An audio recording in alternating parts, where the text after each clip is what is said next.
మెదక్ పట్టణం అవుసులపల్లి పల్లి గ్రామంలో శ్రీ వనదుర్గ పెద్దమ్మ తల్లి తృతీయ వార్షికోత్సవం పురస్కరించుకొని గణపతి పూజ హోమము యజ్ఞము శ్రీ వనదుర్గ పెద్దమ్మ తల్లి పెద్దమ్మ పెద్దిరాజు కళ్యాణ మహోత్సవం జరిగింది.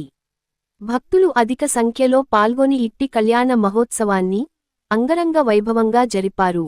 అవుసులపల్లి ముదిరాజ్ మరియు గ్రామ భక్తులు ఓడిబియాలు పోసి అమ్మవారి ఆశీస్సులు అందుకున్నారు.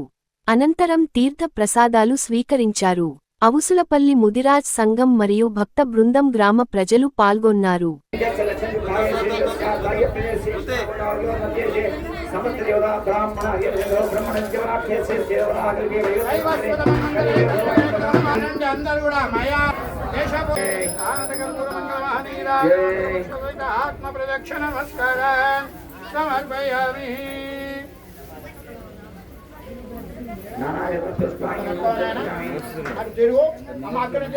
అందరూ మీ దగ్గరికి ఏమో మీ మేనమామలు చేస్తారు, ఇక్కడ మేనమామలు లేదు అందమేమే కాబట్టి అక్కడ నుంచే భగవానికి పెదరాజు భగవానికి